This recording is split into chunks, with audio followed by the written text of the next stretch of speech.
أرحم الراحمين يا أرحم الراحمين فرج على المسلمين يا أرحم الراحمين يا أرحم الراحمين يا أرحم الراحمين فرج على المسلمين يا ربنا يا كريم يا ربنا يا رحيم أنت الجواد الحليم وأنت نعم المعين يا أرحم الراحمين يا أرحم الراحمين يا أرحم الراحمين فرج على المسلمين وليس نرجو سواك فادرك إلهي دراك قبل الفناء والهلاك يعم دنيا ودين يا أرحم الراحمين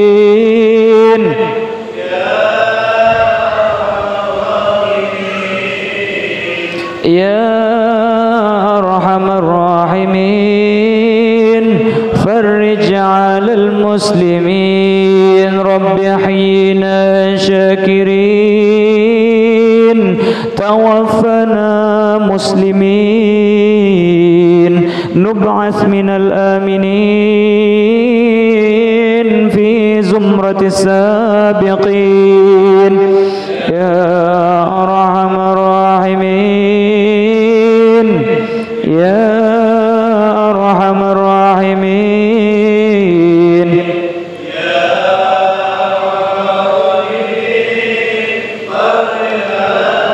وما رب لنا ربنا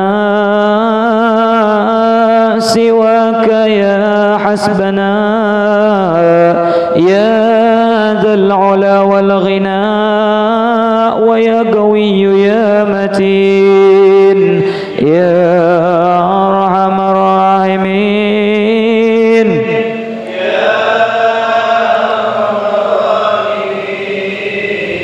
يا أرحم الراحمين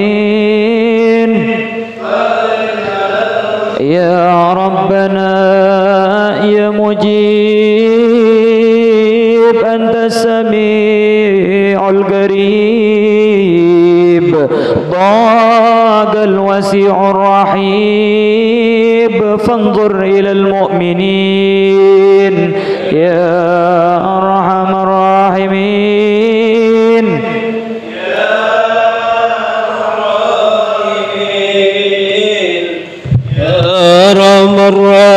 الراحمين والمسلمين والمسلمين الله تزيل العناء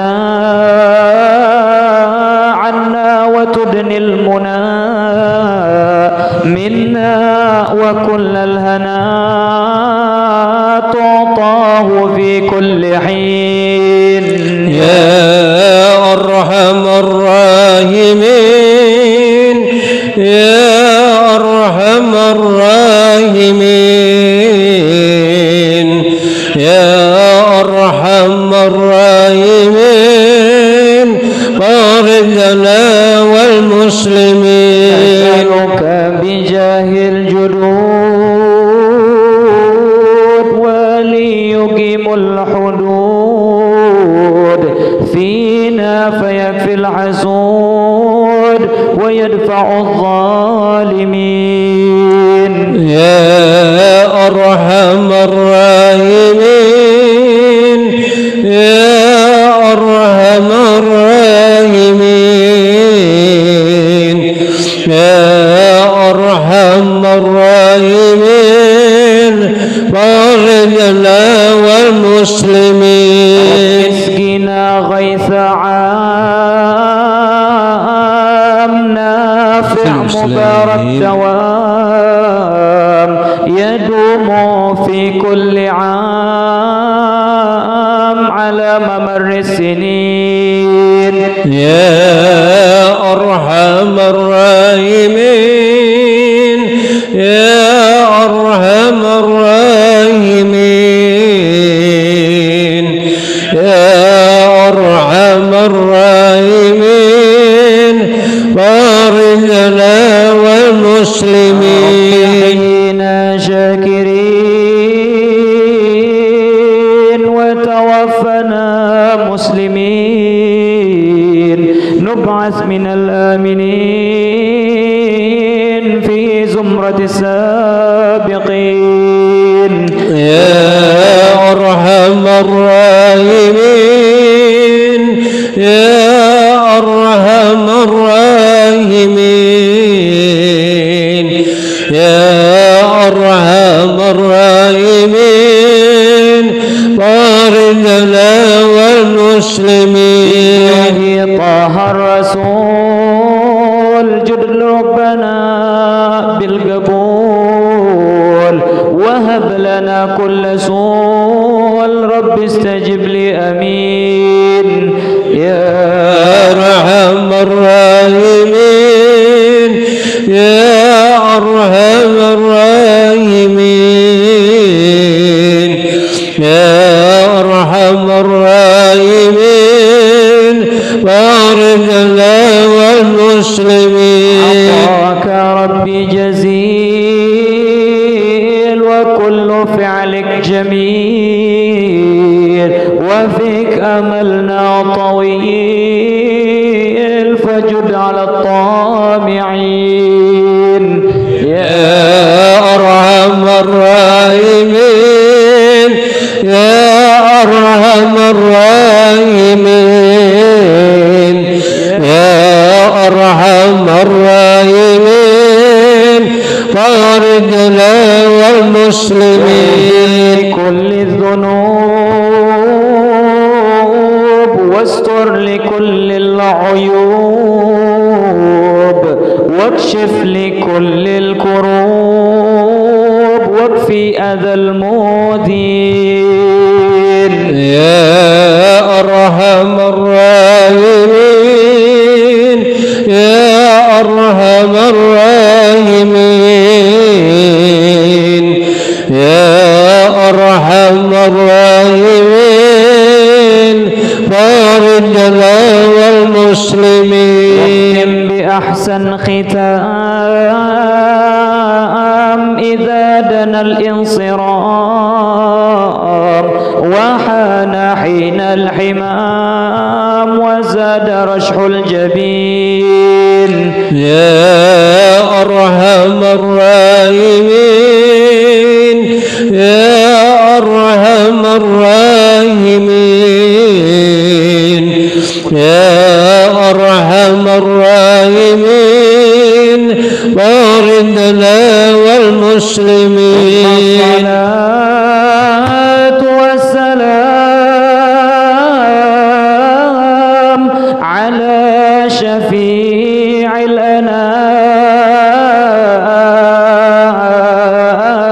الأنام والآل نعم الكرام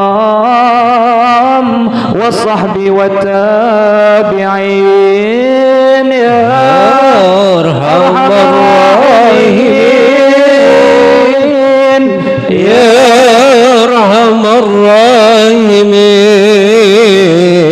يا أرحم الراحمين بارك لنا والمسلمين قبول وتمام كل سول إلى حضرة سيدنا الرسول صلى الله وسلم وبارك عليه وعلى آله ثم إلى رؤسنا الإمام المهاجر إلى الله أحمد بن عيسى وسين الفقيه المقدم محمد بن علي بعلوي وسين الفقيه المقدم الثاني الحبيب عبد الرحمن السقاف بن محمد مولى الدويلة وسين علوي عم الفقيه وصولهم وفروعهم خصوصا إلى روح الشيخ بكر بن سالم أخي عقل بن سالم وأمثالهم وأصولهم وفروعهم وخصوصا إلى أرواح قطب الإرشاد وغوث العباد الحبيب عبد الله بن علوي الحداد وأصولهم وفروعهم وخصوصا إلى أرواح الحبيب عبد القادر بن حمد السقاف وإلى أرواح سالم بن عبد الله بن عمر الشاطري وأصولهم وفروعهم وخصوصا إلى أرواح سالم بن علي السقاف والحبيب هاشم بن حسن السقاف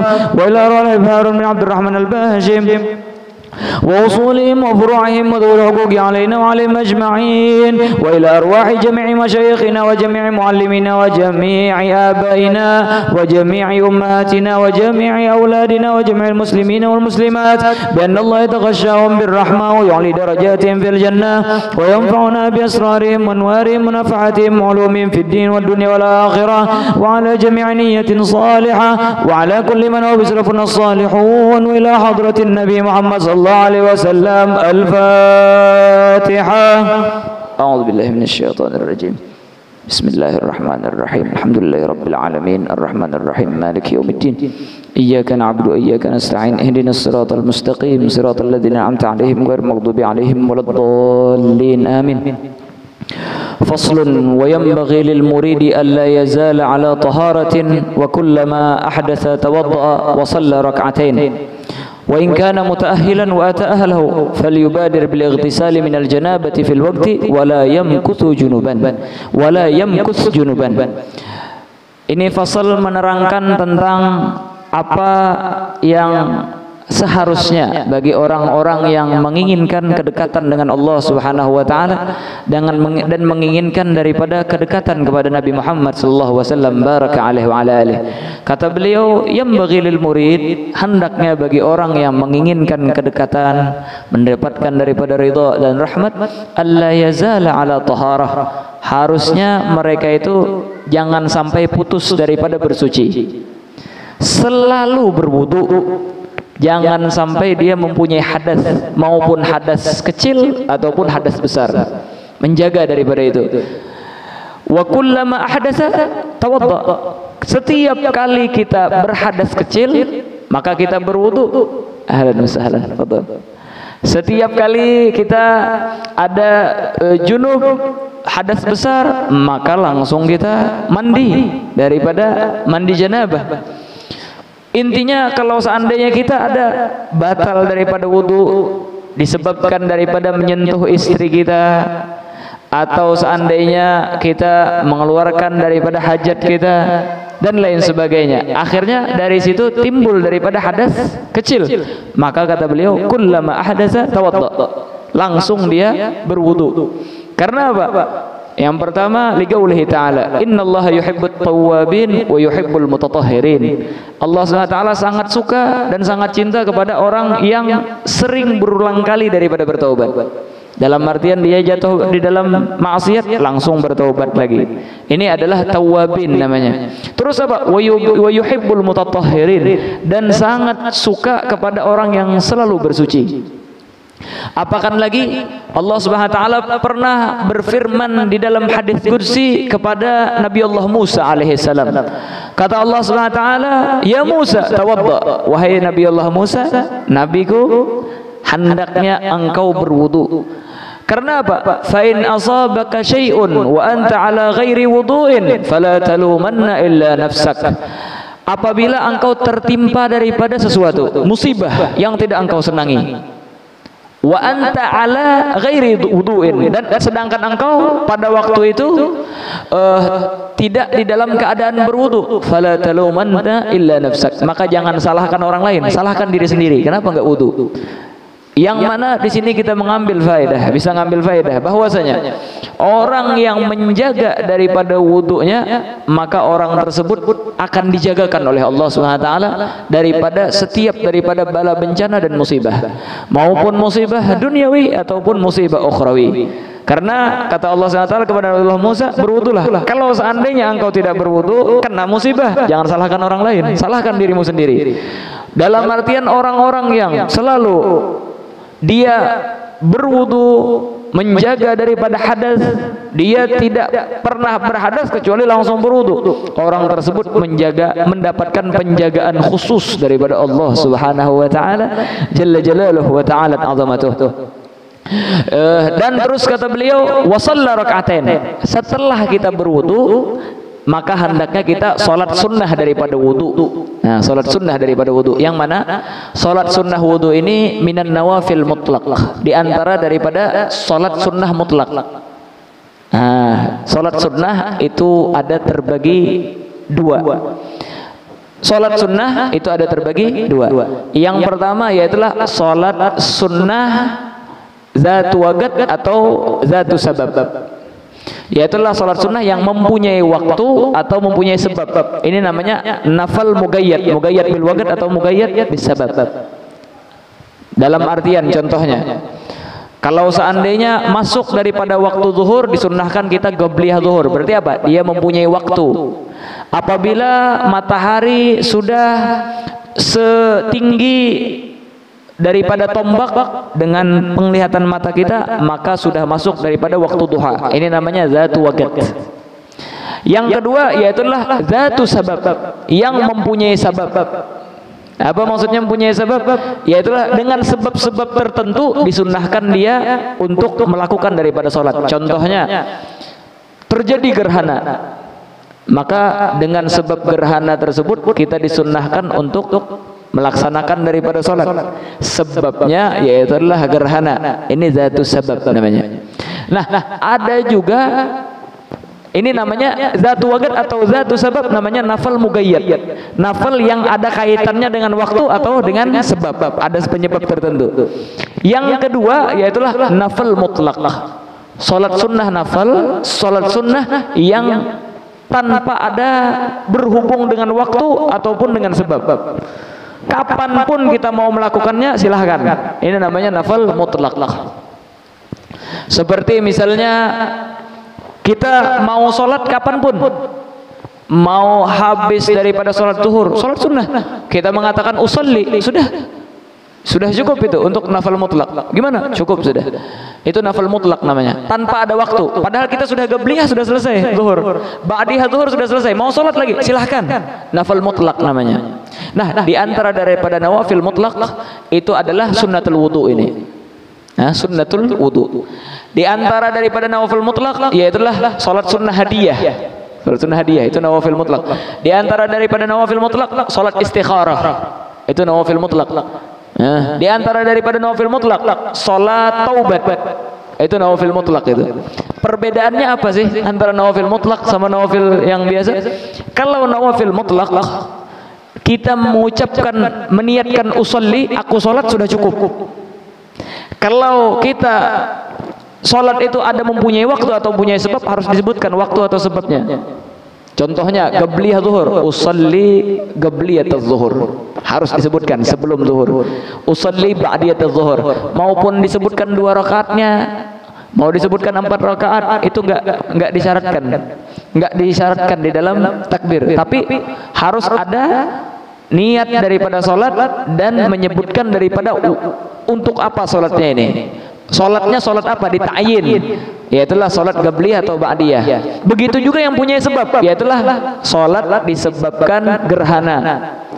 Atau misalnya sholat apa namanya itu lebaran, Aid namanya, usolli al-Aid. Nah, sholat lebaran ini penting ini. Lebaran Idul Fitri sama Idul Adha itu harus dibedakan. Kalau seandainya dia cuma bilang usolli sunnatul Aid, saya sholat sunnah daripada lebaran, nggak sah.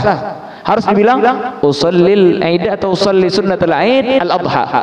Kalau seandainya Idul Adha, kalau Idul Fitr berarti usolli sunnatul Aid al-Fitr. Jelas itu ya. Ini yang namanya ada waqt atau sebab.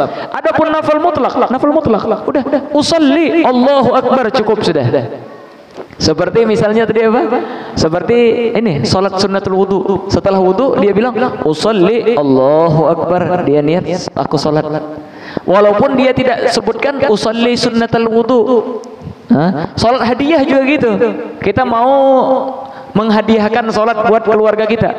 Usolli, Allahu Akbar. Setelah selesai sholat, ya Allah, sampaikanlah hadiah sholat saya kepada keluarga saya. Pakai bahasa Indonesia nggak jadi masalah, sampai sudah itu. Jelas itu ya, gampang sebenarnya sholat hadiah ini. Nggak perlu nyewa guru, Pian. Nggak perlu manggil guru dulu mau sholat hadiah. Kita pun bisa melakukannya. Gimana? Usolli, sholat seperti biasa. Habis itu, ya Allah, sampaikanlah pahalanya kepada keluarga. Kalau kita baca Yasin setelahnya, ya Allah, sampaikanlah pahala sholat dan sholat Yasin tadi kepada keluarga saya. Sudah, itu disampaikan oleh Allah Subhanahu wa taala jalla jalaluhu ta'ala. Dan di antara perbedaan antara yang mempunyai waktu sama yang enggak, yang ada tagyid sama enggak, yaitu adalah yang enggak punya tagyid ini bisa dimasukin kepada yang lain. Misalnya kita berwudu, habis kita berwudu masuk waktu zuhur. Masuk waktu zuhur. Akhirnya kita mau sholat gabliyah zuhur. Mau sholat gabliyah zuhur. Akhirnya kita masukkan di sana karena kebetulan habis berwudu. Usolli gabliyat zuhur wa sunnatul wudu, misalnya. Saya sholat gabliyat zuhur dan sunnatul wudu. Sah? Naam sah. Karena nawafil mutlak itu bisa dimasukkan di dalam sholat yang lain. Mau sholat sunnah ataupun sholat fardu. Sholat zuhur, usolli fardu zuhur, masukkan di sana daripada apa namanya? Daripada apa tadi namanya? Sunnatul wudu, maka bisa di sana. Makanya para ulama menyebutkan bahwasanya nawafil mutlak itu ada sekitar 10 atau 11. Ada 11 sholat atau 10 sholat. Sampai ada sebagian yang mengatakan ada 15 sholat. Di antaranya yang paling yang sering terulang yaitu adalah sunnatul taubah. Itu minan nawafil mutlak.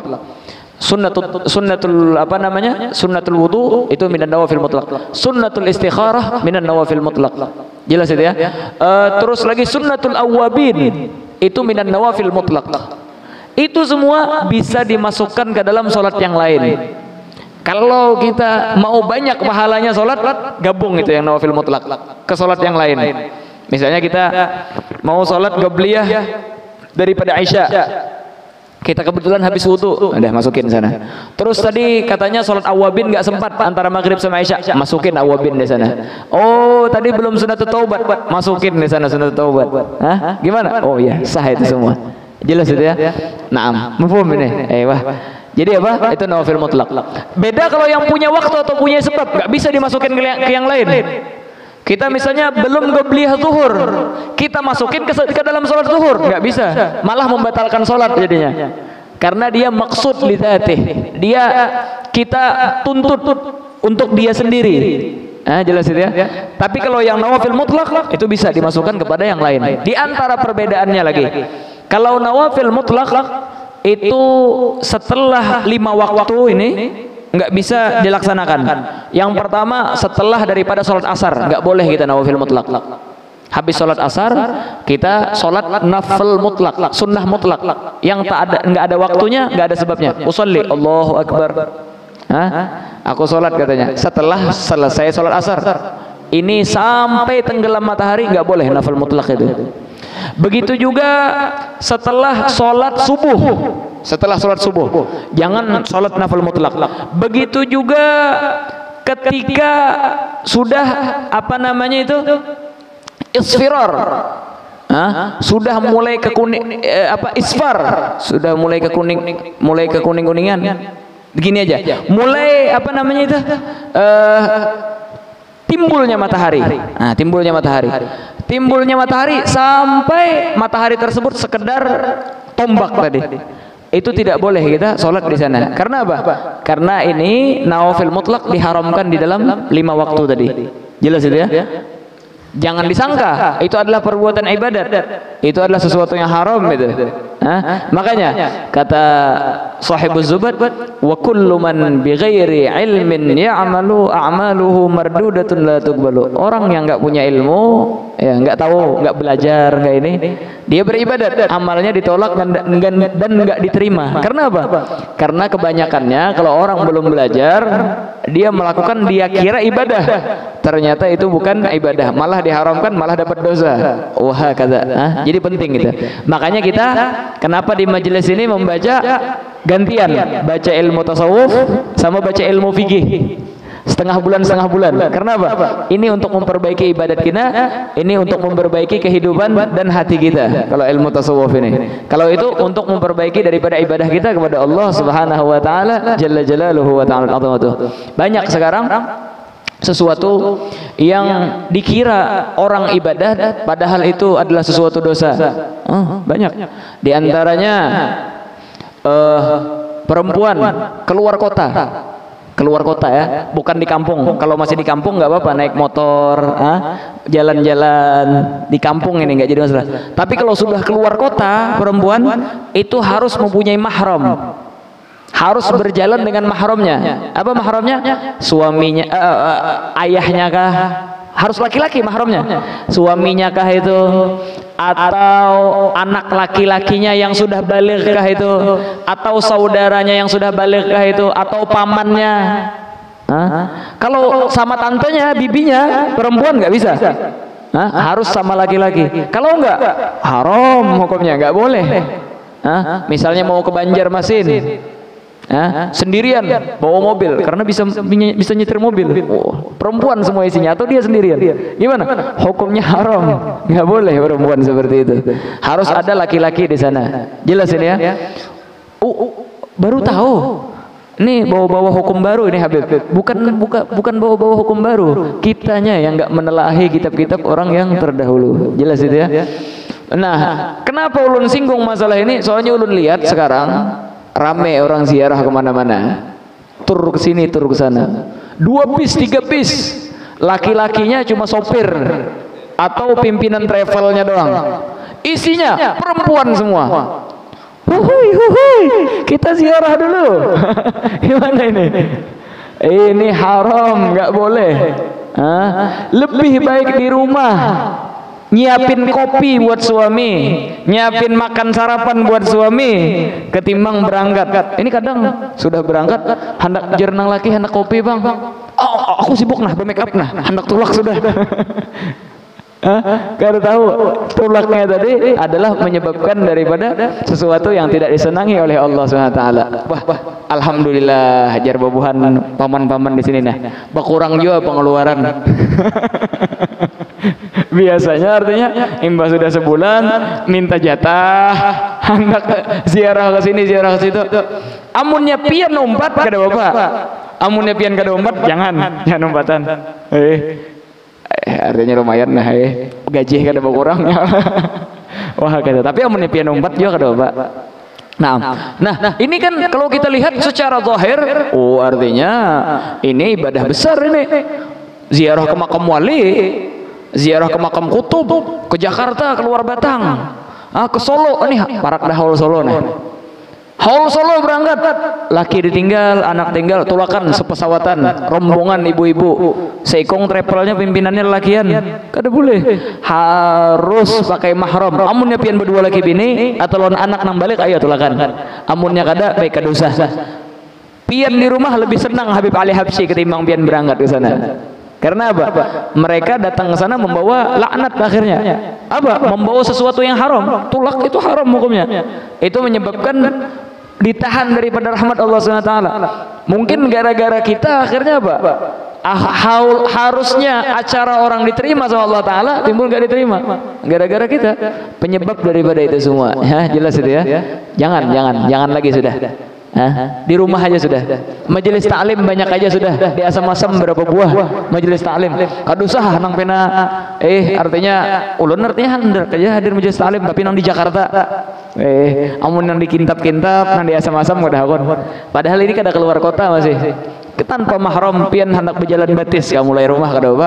Tapi amun sudah keluar kota ke Banjarmasin atau ke Brabai atau ke Kandangan atau ke Kapuas atau ke Kalteng sana harus ada mempunyai mahram. Kalau enggak maka itu bukannya ibadat tapi itu adalah menyebabkan daripada murkanya Allah Subhanahu wa taala.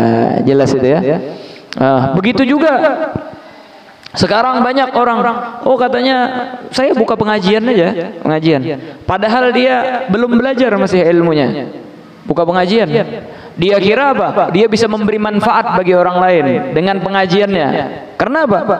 Saya pintar ngomong sudah, bisa baca kitab sedikit-sedikit, apalagi sekarang ada punya terjemah, saya pinter memulas kata, buka majelis taklim. Akhirnya apa? Dengan sebab dia buka majelis taklim, ditanya sama orang dia nggak tahu, dia jawab sembarangan. Apakan lagi sampai salah paham. Ini waliyadzubillah subhanahu wa ta'ala. Bukannya majelis tersebut menurunkan rahmat di kampung, malah menurunkan daripada bala. Karena apa? Dia telah berifta dengan tanpa ilmu. Dia telah menyebutkan sesuatu tanpa ilmu, tanpa didasari daripada ilmu agama. Jangankan ini, kadang orang kalau masalah agama dientengkan sama dia.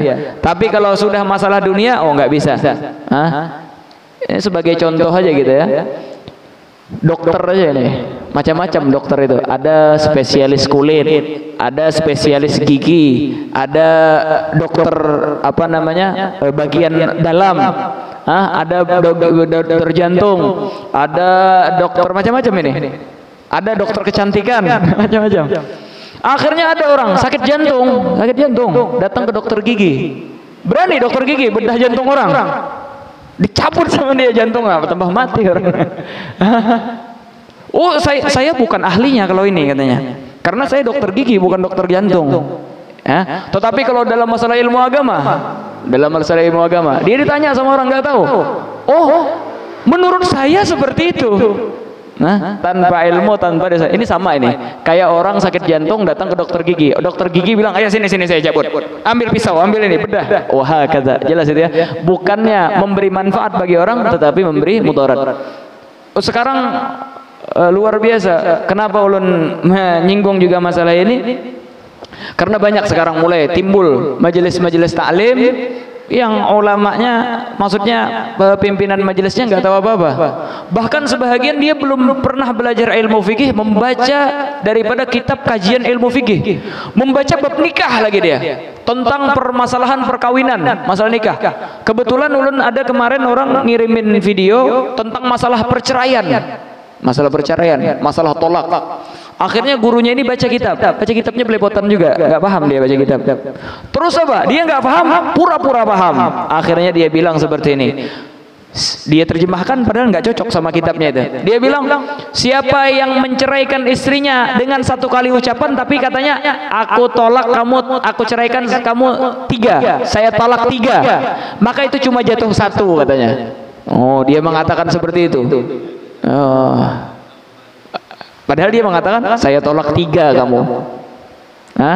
Dia bilang enggak, kalau tolak 3 satu kali ucapan itu cuma jatuh tolak 1. Ini gara-gara apa? Gara-gara nggak punya ilmu. Padahal tolak 3 walaupun dalam satu majelis kalau dia ucapkan 3 kali sudah jatuh. Tapi kalau dia bilang ikam aku tolak 1 baru. Ikam aku tolak, nah ini yang kedua kali. Ikam aku tolak, beda, maka kita kata di 3. Atau dia bilang gini, ikam aku tolak. Nah ini beda. Karena apa? Kemungkinan ikam aku tolak yang kedua memperkuat daripada kata-kata dia pertama. Ini namanya taukid, memang ada. Tapi kalau dia bilang ikam aku tolak 3, jatuh 1, nah ini salah. Dan sebenarnya yang seperti ini terjadi nggak cuma di zaman kita, dari zaman dulu. Al-Habib Muhammad bin Salim, Sahibul Bughyah juga, beliau membahas di sana bahwasanya siapa yang berifta seperti ini, maka dia telah keluar daripada ijma' ulama. Jangan diikutin daripada iftanya. Ada dulu yang datang kepada ulama. Jadi ini ya, dia ini kebetulan marah, dia tolak istrinya tolak 3 langsung, saking marahnya ini. Habis itu apa? Nyesal dia. Rata-rata kayak gitu. Makanya kata para guru-guru kita, jangan sampai kata-kata cerai itu keluar dari mulut kita. Kalau nggak tahan juga, keluar rumah lebih baik daripada kita bilang ikam aku ceraikan dan lain sebagainya. Soalnya apa? Rata-rata habis terjadi daripada kata-kata itu, yang ada timbul penyesalan. Astagfirullah hatinya.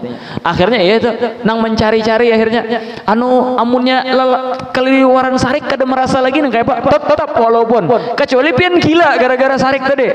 Iya amunnya gila kada bakal itu. Kalau masih timbul daripada akal hawa itu jatuh. Inya mengucapkan tolak 3, ya tolak 3 jatuh. Nang kayak apa udah tolak 3? Harus habis iddah perempuan tadi. Habis iddah perempuan tadi habis, imbe itu dikawinkan pulang lawan orang lain. Harus ada muhallil, ya nang bahasa buhan Banjar Cina buta aja. Cina buta aja. Imbe itu apa? harus pulang terjadi hubungan intim. Antara ini harus terjadi hubungan intim. Amunnya kada sekedar akad aja kada cukup. Harus terjadi daripada hubungan intim, dimasukkan daripada kemaluannya. Terus apa lagi? Habis itu baru diceraikan. Habis diceraikan iddah. Habis iddahnya selesai baru akad baru. Kalau enggak bisa dia kembali. Makanya akhirnya ini orang banyak keliling-keliling. Ada enggak pendapat yang mengatakan jatuh satu? Enggak ada. Enggak ada. Kalau ada yang mengatakan seperti itu, faqad kharajal ijma'. Dia keluar daripada ijma' ulama. Kalau keluar daripada ijma' walaupun ada pendapat itu la yu'taddu bihi, enggak dianggap. Jelas itu ya. Nah, ada referensinya, ada di dalam Mishkatul Misbah, ada juga di dalam Fatwa Habib Muhammad bin Salim bin Hafid dan lain sebagainya daripada kitab-kitab para ulama. Jelas ini ya. Nah, ini gara-garanya apa? Ini nggak punya ilmu, nggak pernah belajar, dia akhirnya membuka daripada kajian-kajian agama, akhirnya tanpa didasari ilmu. Makanya kata guru kita dulu waktu belajar, kata beliau, tahin an-nas yabghun yatakallam wa ma yabghun yata'allam. Manusia sekarang, orang-orang sekarang banyak yang suka ngomong, pengen ngomong terus, tapi belajar nggak mau. Dia ngomong kalau sudah masalah, belajar rajin-rajin, dia nggak pernah belajar, nggak pernah duduk di dalam bangku agama, nggak pernah duduk bersama guru, dari guru ke guru yang berkesinambungan daripada sanadnya kepada Nabi Muhammad sallallahu alaihi wasallam wa baraka alaihi wa alihi. Jelas itu ya.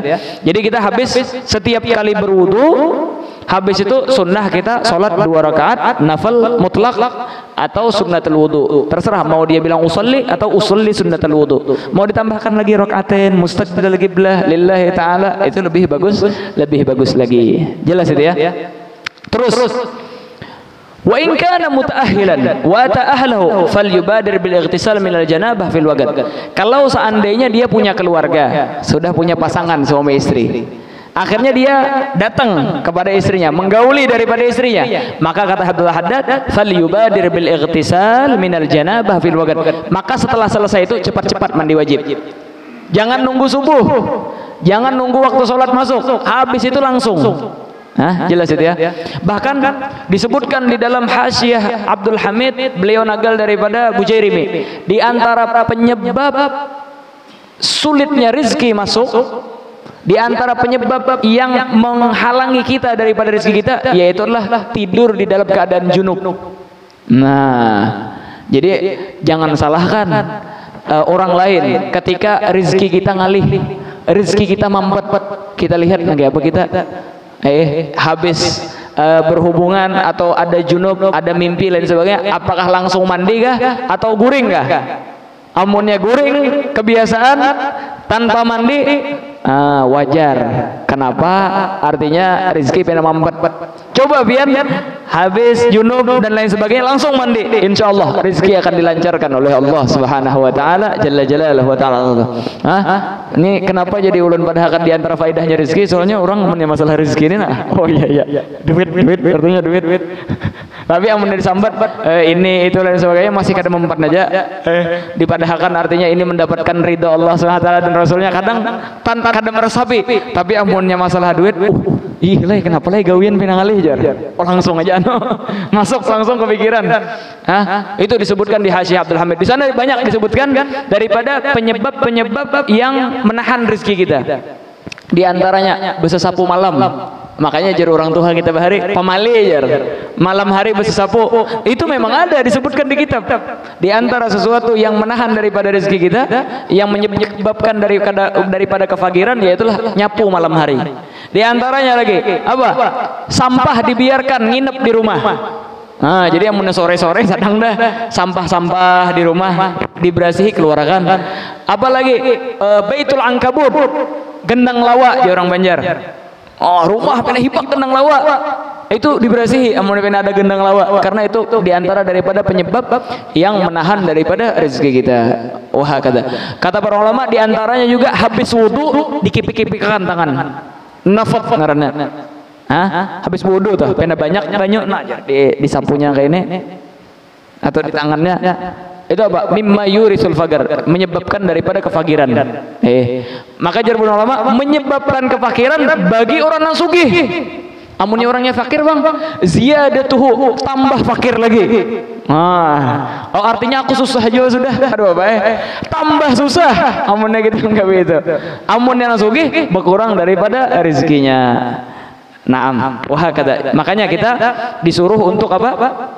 Untuk cepat-cepat berwudu, apalagi orang yang punya keluarga kalau sudah junub maka kata beliau cepat-cepat dia mandi. Karena apa? Karena itu apabila kita tanpa mandi tidur itu diantara daripada penyebab yang menahan daripada rezeki kita. Makanya kata beliau wala yamkus junuban, jangan sampai kita bermalam atau nanti di dalam keadaan junub.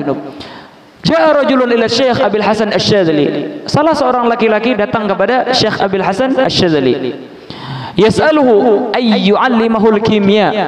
Dia bertanya tentang bagaimana cara merubah sesuatu menjadi emas. Apapun yang kita pegang itu berubah jadi emas. Wah ini ilmu sakti ini ya Allah. Datang kepada Abil Hasan. Kenapa? Orang ini kada sugih. Duit kereta tapi ada, artinya hendak mencari jalan pintas saja nah. Datangnya Abul Hasan Asy-Syadzali, sidin ini waliullah. Artinya mintalah jari, napa aja nang pingguti itu berubah jadi emas. Hard mana? Kira-kira hendaklah kira-kira di sini. Amalannya nah. Nah ini amalannya. Jadi pas datang kepada Abul Hasan Asy-Syadzali, mintalah jari itu. Fa amarahu Syekh ayyuqima indahu sanah. Maka Syekh Abul Hasan Asy-Syadzali menyuruh orang itu berdiam di rumah sidin, berdiam umpati sidin selama setahun. Jangan kemana-mana aja sidin setahun. Terus apa? Wa syarata alaihi ayyatawaddaa kullama ahdatsa wa yusalli rak'atain. Dan menyuruh orang tersebut apabila setiap inya hadas langsung berwudu. Amunnya seandainya junub langsung mandi wajib. Pokoknya jangan sampai ada hadas asghar, apakan lagi hadas akbar. Terus habis itu sembahyang sunnah 2 rakaat. Ujar Abul Hasan Asy-Syadzali. Wa wa'adahu ta'lim ba'da dzalik. Jar sidin amunnya ikam kau mau umpati aku selama setahun dan mengamalkan apa yang aku sebutkan tadi, maka kena aku lajari caranya. Aku lajari daripada caranya. Falamma kamulatis sanah dhahaba dzalika rajul ila bi'rin yastagi minha ma'an. Setelah selesai setahun nih mau umpati Abul Hasan Asy-Syadzali, subuh tulak ke sumur. Kesan apa nih ke sumur? Hendak menimba banyu. Hendak kesan berudu nih menimba banyu. Fatala'ad dalwu yamla'u zahaban. Akhirnya ketika diangkat, biasanya banyu yang diangkat sekalinya haro banyunya berubah jadi emas. Banyunya tadi berubah jadi emas. Penuh timba tadi dengan emas. Jadinya takajur. Jaranya nih nah, aku ini hari hanya bertamu lawan Abul Hasan Asy-Syadzali. Aku ini harus bodoh. Jadi emas tadi ditimbainya pulang ke dalam sumur. Ditimbanya pulang, emas pulang. Ditimbai pulang, banyak tadi timba pulang, emas pulang. Bubule kayak Abul Hasan Asy-Syadzali. Artinya nak apa ini ulun anak bodoh nah. Setiap nang ulun timba jadi emas. Artinya jar Abul Hasan Asy-Syadzali jadi sudah amalan ikam setahunan tadi. Ya itu adalah apa? Amunnya hendak sesuatu apapun menjadi emas, amalkan setahun. Kita jangan sampai kada bodoh. Kira-kira sanggup lah. Amunnya sanggup, insya Allah apa yang diberikan kepada muridnya Abul Hasan Asy-Syadzali diberikan kepada kita. Amunnya kada jadi emas juga, isyarah bahwasanya apapun yang kita pegang berharga, berberkat. Nah, artinya imbas sudah setahun amalkan kada jadi emas juga, tapi setiap apapun yang kita pegang itu berharga jadinya. Berberkat jadinya. Wah kata. Dan ini dibuktikan oleh salah seorang ulama. Beliau itu pada suatu hari berjalan ke ke pasar. Nah, sidin ini pas ke pasar, kalau nggak salah nama beliau itu Syaqiq Al-Balkhi, ulama ini ngarannya. Sidin jalan ke pasar. Ketika jalan ke pasar, sidin ini rencana hendak nukar manisan. Dan ketika sampai di sana sidin takun berapa harga manisannya ya sidin. Menakuni harganya nih.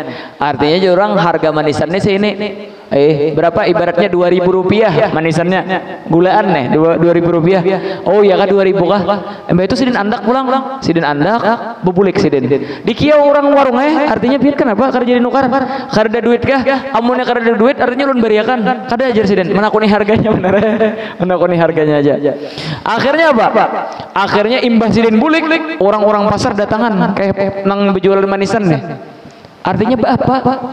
Syaqiq Al-Balkhi tadi datang ke sini. Artinya ujar orang nang berjualan sidin tadi datang menjapai manisan nenena. Manisan nenena sidin japai. Oh iya kah? Aku tukari. Artinya jarang orang nih. Artinya semalam harganya 2.000 sebelum dijapai. Imbah dijapai daripada Syaqiq Al-Balkhi ini harganya berubah jadi 2 juta. Tak juta orang nih. Kenapa jadi 2 juta? Soalnya ini manisan, kada sembarangan manisan. Dijapai sudah oleh Abul Hasan Asy-Syadzali. Jelas saya kalau. Akhirnya apa? Akhirnya ada sudah namun menukari. Karena banyak anak menukari, artinya nangka itu kada jadi dijual 2 juta. Dilelang. Siapa nang paling tinggi harganya itu nang menukari. Dilelang. Ayo, ada nang wani 4 juta, ada mau wani 10 juta, ada nang sampai 15 juta, ada nang 17 juta, ada sampai 19 juta. Terakhir artinya 20 juta siapa nang wani.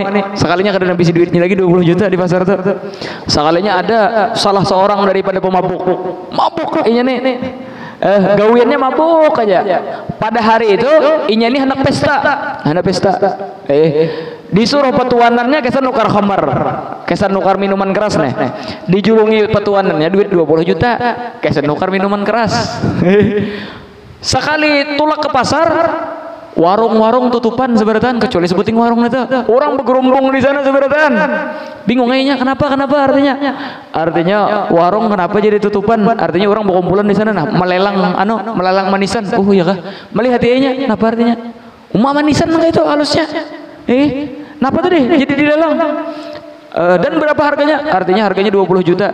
Kenapa jadi dilelang? Karena ini adalah artinya manisan yang pernah dipegang oleh waliullah. Yang mana waliullah adalah orang yang selalu ibadat kepada Allah SWT, dan akhirnya Allah Ta'ala berikan karunia yang luar biasa kepada dia. Oh nang itu kah artinya? Akhirnya apa? Inya kebetulan ada duit 20 juta. Jadi jadinya nang ini aja biar ulun nang menukari. Itu karinya 20 juta manisan nih. Bulik ke rumah, bulik ke markas nih. Bosnya ini mah hadang minuman keras sudah. Sekalinya apa? Datang membawa gulaan. Datang ke nang pertama masuk. Mana artinya minumannya? Artinya kadada minuman, aku membawa gulaan aja. Oh, kenapa? Artinya gulaan ini yang dibawa. Berapa harganya? 20 juta. Hah? 20 juta. 2.000 aja itu harganya. Akhirnya ujar dumame nang ini. Artinya ayo aku hendak ketemu lon bos saja langsung. Akhirnya ditamukan lon pimpinannya. Kenapa artinya jadi tukar? Artinya ini adalah apa ngarannya? Gulaan kada sembarangan gulaan. Ini adalah gulaan yang pernah dipegang oleh waliullah Subhanahu wa taala. Jadi nang bosnya ini hendak sarik kada kawa juga sudah tertukar. Jadi memikir si bos ini artinya ini hebat benar orang ini artinya. Gulaan aja nang pernah disentuhnya nang harga 2.000 jadi 2 juta.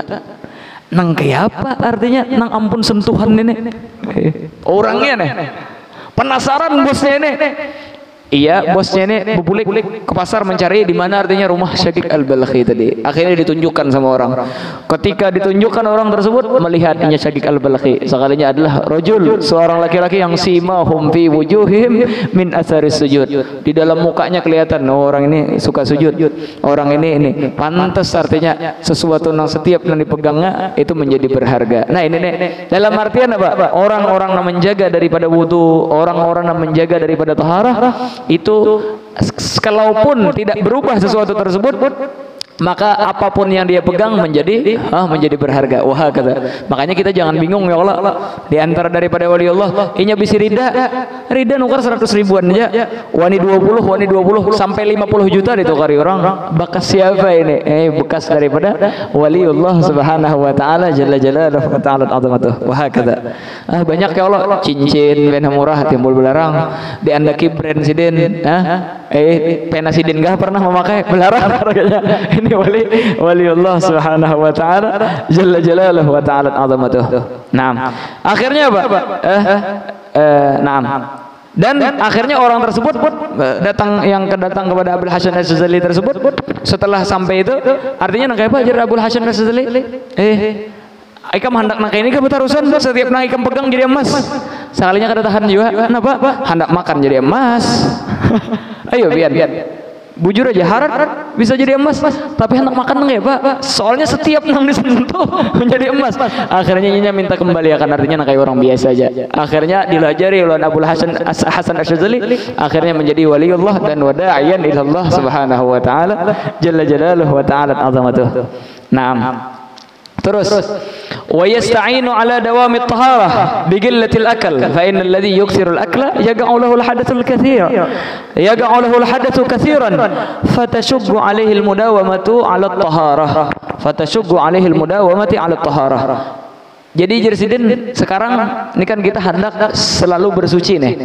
Tipsnya dan caranya kayak Pak, sekira kamu menjaga wudu, maka Jersiden tips pertama yaitu apa? Wa yasta'inu ala dawamit taharah bi qillatil akal, yaitu adalah kita supaya selalu bisa taharah, yaitu adalah dengan menjaga makan, jangan tapi banyak. Fa innal ladzi yukthirul akla yaqa'u lahul hadatsu katsiran, karena orang yang banyak makan otomatis banyak juga hadas. Sakit parut terus, hendak ke WC aja gawian, parut hibak. Artinya ulun ini hendak menjaga taharah, tapi gawian makan aja. Semua tempat repot. Nah kayak apa? Imba bodoh sakit parut, hendak ke kamar mandi. Makanya jaga daripada makan Presiden jangan terlalu banyak. Gara-gara hadas banyak, fatashuggu alaihil mudawamah ala taharah. Akhirnya menyebabkan tasuggu alaihil mudawamatu, menyebabkan inya sulit untuk menjaga alat taharah daripada bersuci. Bahkan imba bodoh batal pulang, artinya nang kayak ini kadusah kan bodoh. Hanya bodoh ya batal juga. Iya nang menghadang-hadang waktu sembahyang aja lah gitu. Karena apa? Kebanyakan makan.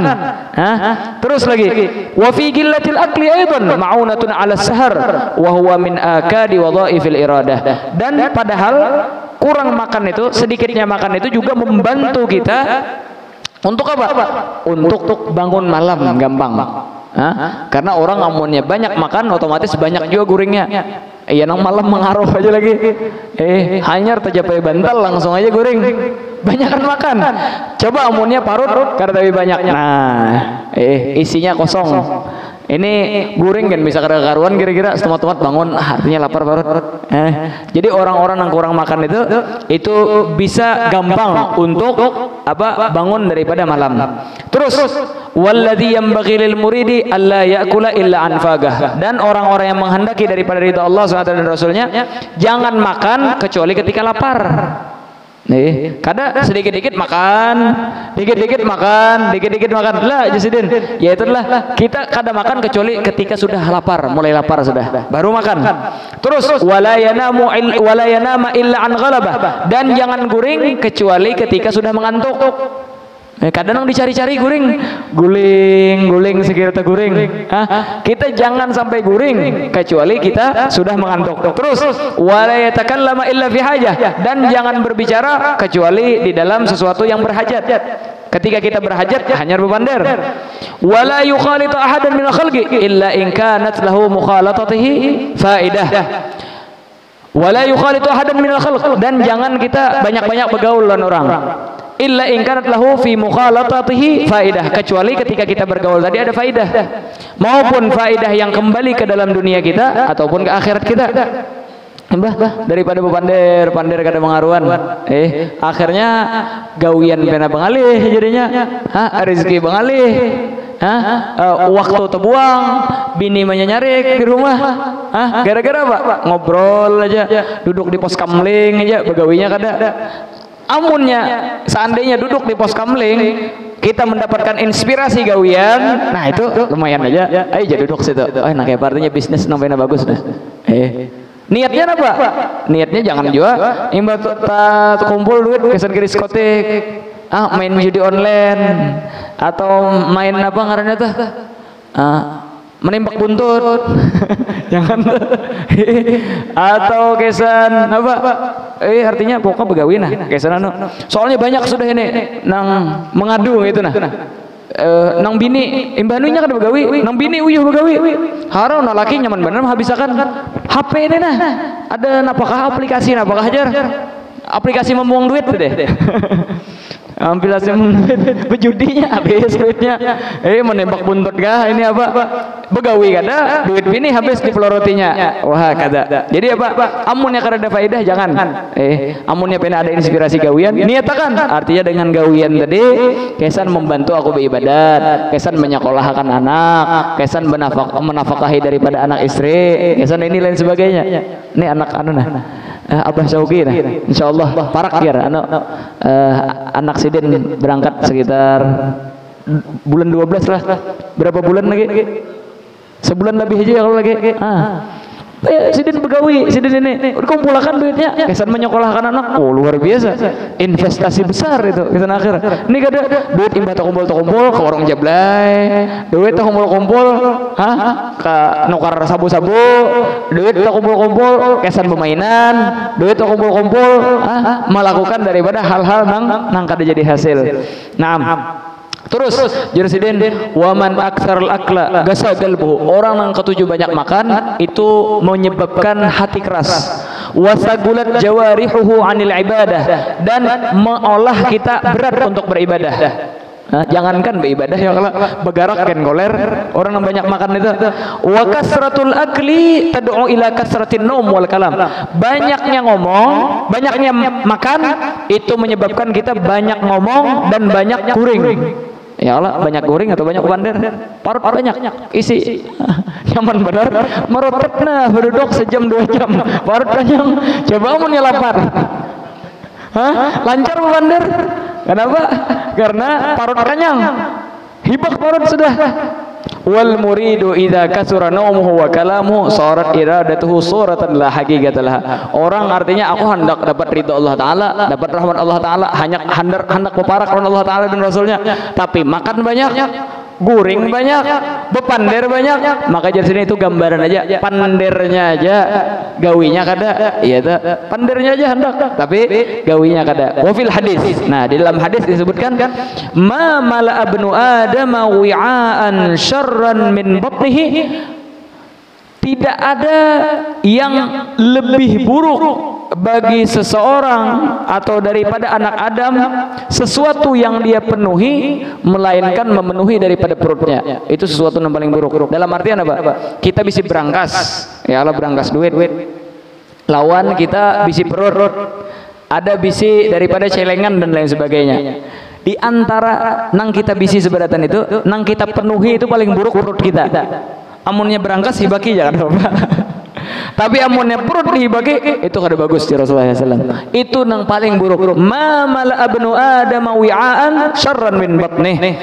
Tidak ada yang lebih buruk bagi anak Adam untuk memenuhi daripada suatu tempat kecuali daripada perutnya tersebut. Jangan dipenuhi ya sedih. Hasbu bni adam lugaimatun yugimna sulbahu. Cukup bagi anak Adam mereka cuma memakan beberapa suapan yang sekiranya sulbinya ini, tulangnya ini tegap. Dalam artian kada loyo aja. Kawa begawi pulang, kawa beribadah. Inya kawa kuat daripada mendekatkan diri kepada Allah SWT. Amunnya kada kawa bang, artinya beberapa suap aja. Fa in kana la mahalata fasulusun li ta'amih. Amunnya kada kawa juga, maka sepertiga kesan makan. Wa sulusun li syarabihi, sepertiga kesan minum. Wa sulusun li nafasih, dan sepertiganya untuk daripada inya bernafas. Soalnya hibak parut hingak-hingak karena tapi kalau karuan lagi bubuhan nang binaragawan dah nang pena buka-buka saben pagi sampai 5 kilo dah. Coba mun makan hibak katanya kau bang manggah bener ya muka. Tapi apa? Otomatis inya mengurangi makan ini lain sebagainya. Bahkan banyaknya makan itu enggak kada menambah stamina. Hah? Banyaknya makan itu kan menambah stamina. Lihat aja bubuhan yang kuat-kuat itu staminanya kuat bukan gara-gara makan, gara-gara inya latihan diperkuatnya daripada ototnya. Dengan banyaknya makan malah molehnya kada kuat daripada staminanya. Dan ini kata para ulama, ini adalah obat yang tidak memerlukan dokter lagi.